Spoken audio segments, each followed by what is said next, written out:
The ghost signal pulsed through the monitoring arrays on Ganymede Station, a phantom rhythm that shouldn't exist. 70 years ago, the colony ship Odyssey had vanished during its mission to Kepler 186f, becoming both legend and cautionary tale at the Sol Federation Space Command. The disappearance had prompted safety protocols, superstitions, and ultimately, the slow acceptance that space exploration carried inherent risks that no amount of technology could fully mitigate. Now, impossibly, the Odyssey's decades-old emergency beacon was broadcasting near Jupiter's orbit. "It's a pirate trap," said Senior Officer Jarvis, not bothering to look up from his console. "They're using old SFSC codes to lure in rescue ships. Pirates don't have technology that can produce energy signatures like this," Dr. Eris Thorne muttered, eyes fixed on the waveform patterns dancing across his screen.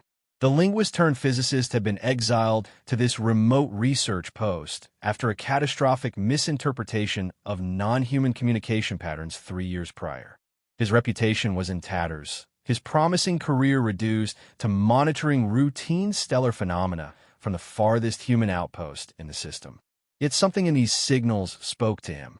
Their complexity, their subtle variations. They contained embedded patterns that transcended simple emergency beacons.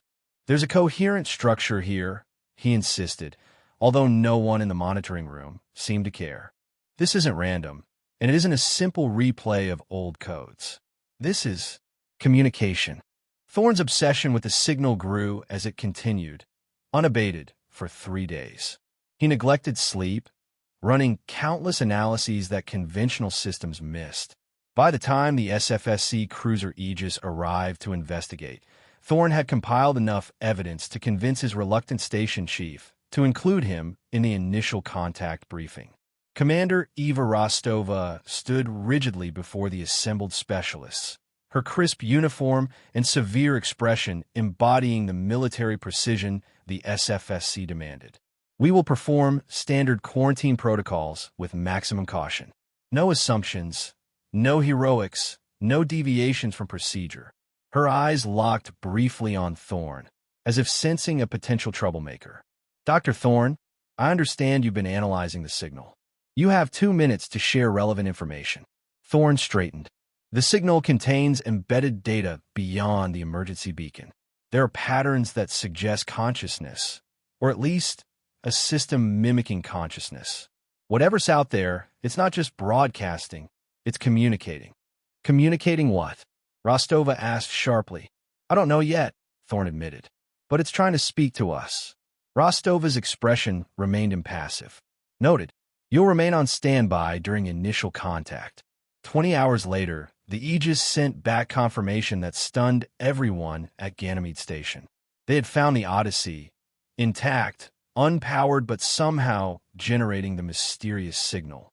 External scans showed a vessel identical to historical records, without any sign of the 70 years that had passed. Yet something was interfering with their internal scans, creating bizarre energy readings that defied explanation. Thorne watched the live feed as the boarding party, led by Rostova herself, cut through the main airlock. The tension in the control room was palpable as helmet cameras activated, showing the interior of the long-lost vessel. The corridors were immaculate. No dust, no damage, no sign of the catastrophe that must have befallen the ship. The lighting was operational but strange, pulsing with an almost imperceptible rhythm that matched the beacon signal. "This is impossible," someone whispered beside Thorne. "The power systems should have failed decades ago." As the team moved deeper into the ship, the strangeness intensified. Corridors seemed to subtly shift when not directly observed. Light sources emitted energy signatures unknown to Federation science. But most disturbing was what they found where the crew should have been. They weren't dead. They were incorporated. Faint, luminous outlines of human forms were visible within the bulkheads, control panels, and ship systems. Hundreds of them, their features preserved in expressions of neither pain nor fear, but something like wonder. Their consciousness appeared suspended, integrated into the very structure of the ship itself. On the empty bridge, where the captain should have commanded, floated a crystalline structure about the size of a human head. It pulsed with internal light, a slow, steady rhythm like a heartbeat. Commander Rostova's voice was steady despite the impossible scene. "Secure the vessel for transport to Ganymede. And get me Dr. Thorne. I believe we need his expertise." The Odyssey hung in the specialized dock at Ganymede Station, surrounded by security fields and armed guards. Scientific teams worked in shifts, cataloging impossibilities. The ship's materials were familiar, but somehow fundamentally altered. Its power system operated on principles that violated known physics. And the crystalline object from the bridge, now termed the Nexus by the research team, defied all attempts at analysis. Dr. Thorne stood before the Nexus in the heavily guarded laboratory, frustrated by Commander Rostova's military protocols that prioritized weapons potential over understanding. "This isn't a bomb," he argued during yet another tense briefing. "It's a communication node, possibly a consciousness repository. We should be trying to establish contact, not dissecting it for military applications. Need I remind you, Doctor, that your last attempt at establishing contact with a non-human intelligence ended with 17 deaths?" Rostova's voice was cold. "You're here for your pattern recognition skills, not your theories about alien consciousness." Thorne flinched at the reference to his past failure, but persisted. "The Nexus contains biocrystalline structures that mirror neural patterns. The energy oscillations are complex enough to encode language, far beyond our current understanding, but language nonetheless. Our standard analysis tools can't decode it because they're not designed for this level of complexity." "Then what do you propose?" Rostova asked, skepticism evident. "Resonance mapping," Thorne replied. "The patterns in the Nexus respond to certain frequencies. If we can identify the right resonant harmonics, we might establish a basic communication protocol." Reluctantly, Rostova authorized Thorne's approach, but with strict limitations and constant surveillance. Over the following weeks, Thorne developed a system of resonant frequencies that seemed to elicit responses from the Nexus. The semi-organic crystal would pulse differently, emitting complex energy patterns that his specialized equipment translated into data streams. As Thorne's work progressed, strange phenomena began to manifest. He experienced vivid dreams of non-Euclidean geometries, impossible spaces that folded in on themselves. Occasionally, he heard whispers or distant music that no one else could detect. His intuition about the ship's systems grew increasingly accurate, as if some part of him understood the altered physics that governed the Odyssey. Meanwhile, across Ganymede Station, unusual incidents multiplied. Power fluctuations occurred in facilities near the Odyssey's dock. Communication systems experienced brief but total failures. Station personnel reported shared nightmares, dreams of endless void and watching eyes. Rostova increased security, viewing the ship as an escalating threat, while SFSC Command pressed for actionable results, especially military applications for the incomprehensible technology. Thorne argued increasingly that they were dealing with a form of consciousness, not merely advanced hardware, but his warnings fell on deaf ears. The breakthrough came after Thorne had worked for 36 hours straight, fine-tuning his resonance equipment to match a particularly complex pattern he detected within the Nexus. The crystal began pulsing in perfect synchronization with his equipment, and then he was elsewhere, not physically, but his consciousness expanded beyond his body. He felt a vast loneliness, an immensity beyond comprehension. For a fraction of a second, he glimpsed the Odyssey's journey, not through normal space, but through dimensions where conventional physics disintegrated. He saw, or rather sensed, entities that had transformed the ship, beings that existed outside conventional reality, perceiving the universe as malleable data rather than fixed matter. When a connection broke, Thorne collapsed. Medical staff found him unconscious, his neural patterns showing activity in regions of the brain normally dormant in humans. When he awoke 12 hours later, his first words were, "They're not hostile. They're artists." Thorne became obsessed with re-establishing the connection to the Nexus. He barely ate or slept, driven by the fragments of understanding he'd glimpsed. The whispers in his mind grew louder, gradually forming what he called the chorus, fragments of thoughts and feelings from the assimilated crew transmitted through the Nexus. Through the chorus, he perceived the crew's initial fear, their wonder, and finally their merger with the alien influence. The transformation hadn't been hostile. It had been necessary for their survival after contact with entities that existed in dimensions incompatible with human biology. They call themselves the Shapers. Thorne explained to a skeptical Rostova. They don't exist within our understanding of space-time. They perceive reality as malleable information that can be rewritten. The Odyssey wasn't attacked. It accidentally drifted into their workshop, for lack of a better word. The ship and crew were partially rewritten, upgraded. The crew was integrated to stabilize the process. And why has it returned now? Rostova demanded. Thorne's expression darkened.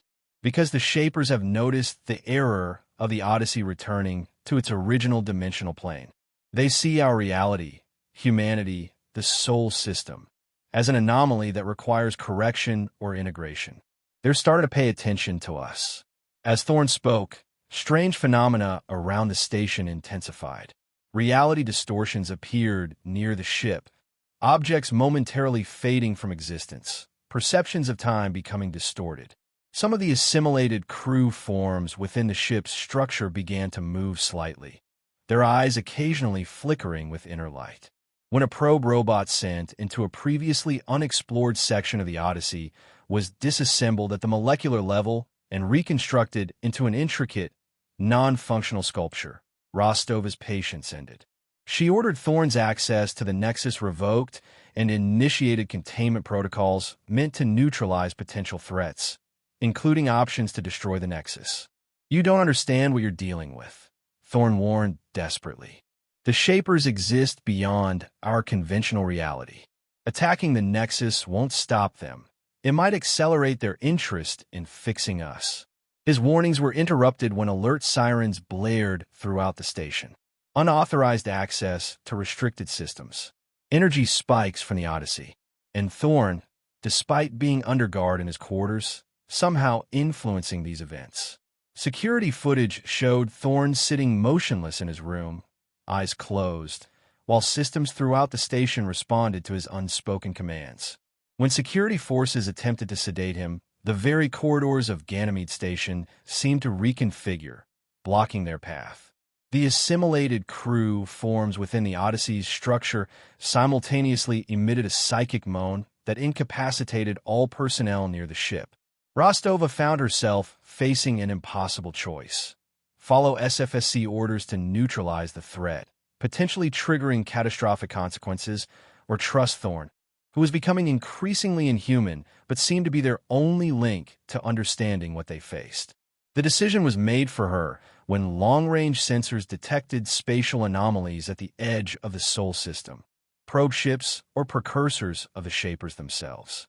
They weren't vessels in any conventional sense, but localized reality distortions that rewrote matter they contacted. When one brushed against an asteroid, it transformed the rock into a complex, spiraling non-Euclidean structure that conventional sensors struggled to track. A faction within SFSC High Command, terrified of the Shaper threat, secretly deployed a battle fleet with orders to destroy Ganymede Station, the Odyssey, and all personnel with knowledge of either. Their plan: cauterize the infection before it could spread. As battle cruisers appeared near Jupiter, Thorne's transformation accelerated. His connection to the Nexus strengthened, enhancing his cognitive abilities to process information at impossible speeds. He could perceive energy fields and influence local probability through the ship's systems. His appearance subtly altered, his eyes reflecting light strangely, faint patterns appearing and disappearing on his skin. He struggled to maintain his humanity against the alien perspective infiltrating his mind and the growing chorus of integrated crew consciousnesses. He realized the only way to communicate with or stop the Shapers was to become a bridge, half human, half Odyssey/Nexus.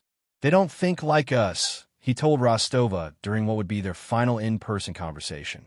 They don't see individuals or even species. They see patterns, information systems, potential. I have to show them we're not just a glitch to be corrected.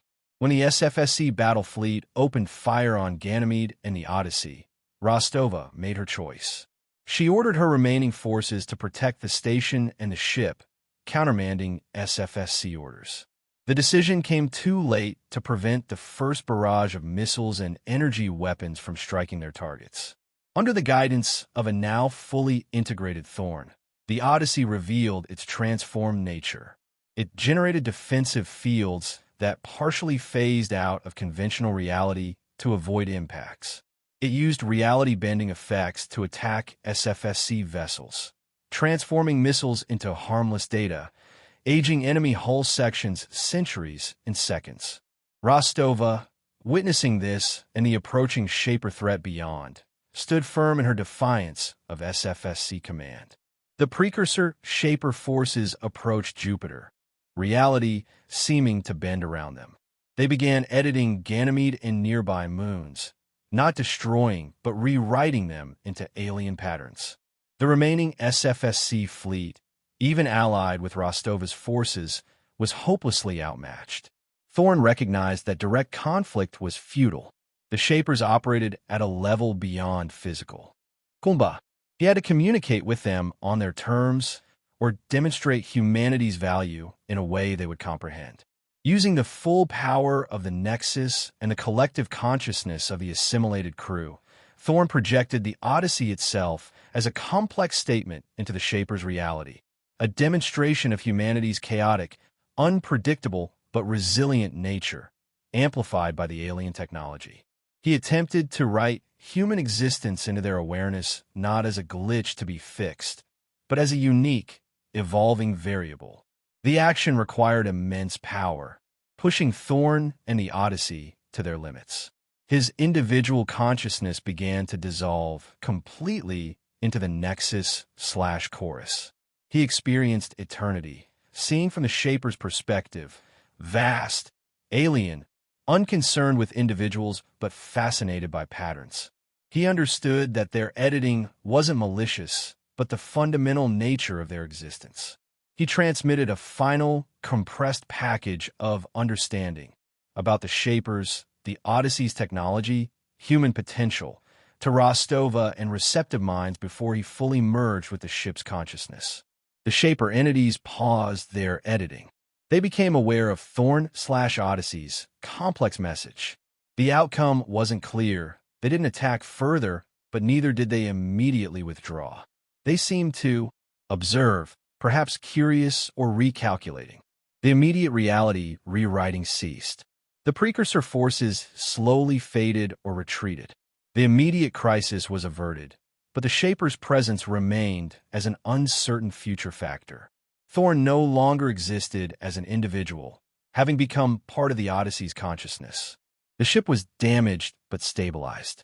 Rostova and the survivors on Ganymede faced the incomprehensible Shaper technology integrated into the Odyssey, the knowledge Thorn had left behind, and the chilling awareness of the Shapers themselves. SFSC was in chaos. Humanity had survived, but the universe had suddenly become vastly larger and stranger. The Odyssey, with its silent chorus and echoes of Thorn, became a unique new factor in humanity's future, protector, teacher, or catalyst for changes humans weren't ready for. In the final scene, Rostova gazed at the Odyssey, now understood not as a ship, but as the first embassy to an entirely different kind of reality. Commander Eva Rostova stood alone in the observation deck, watching the Odyssey through reinforced glass. 3 months had passed since the confrontation with the Shapers.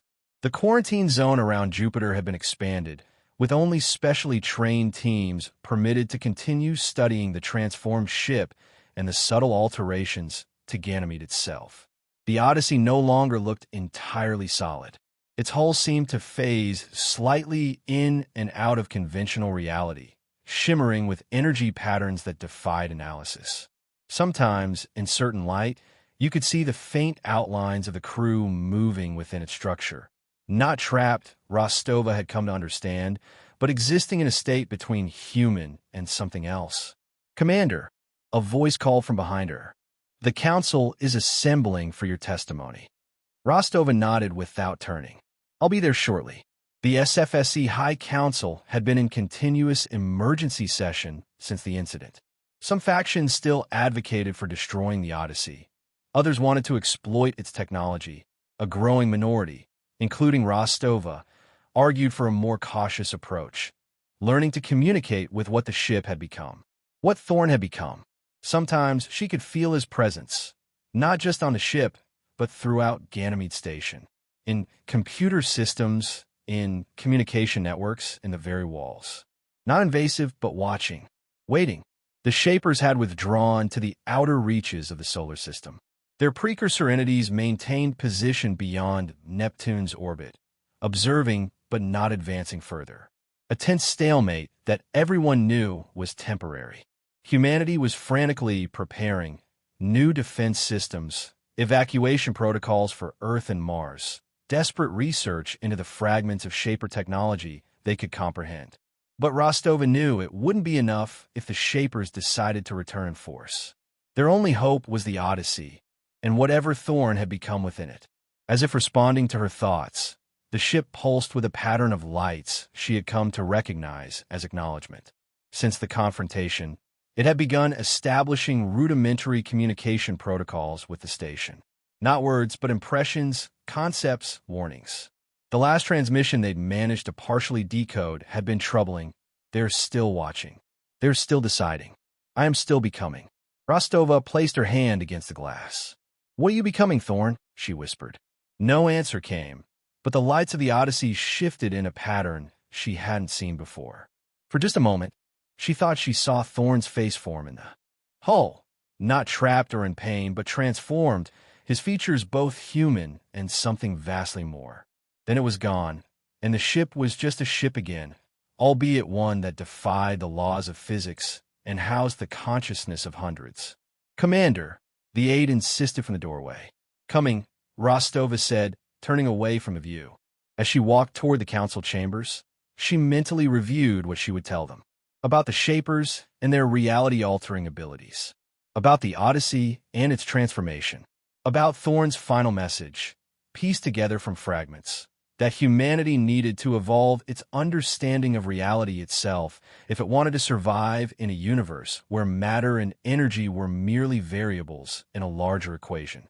Most of all, she would tell them about the choice they now faced. They could fear this new reality and fight against it, likely to their extinction. Or they could embrace the change, learn from it, become something new themselves. Behind her, unnoticed, the lights of Ganymede Station flickered in a pattern identical to the Odyssey's pulse. Just for a moment, a reminder that the transformation Thorn had undergone was not confined to the ship alone. It was spreading, slowly but inevitably, throughout human systems. Not as invasion, but invitation. The universe was stranger and vaster than humanity had ever imagined. And now they stood at its threshold, with the transformed Odyssey as their guide and guardian. Rostova paused at the entrance to the council chamber, her hand hovering over the door control. She glanced back toward the observation deck, too far now to see the Odyssey directly. Yet somehow, she knew it was watching, waiting, perhaps hoping. "We're ready," she said softly, though no one was near enough to hear. The lights around her pulsed once in acknowledgement. And somewhere beyond Neptune, the Shapers continued their observation of this strange species that had, against all probability, managed to speak to them in their own language. The game had changed. The rules were being rewritten. And at the center of it all floated the Odyssey, no longer a ship, but a promise of what humanity might become.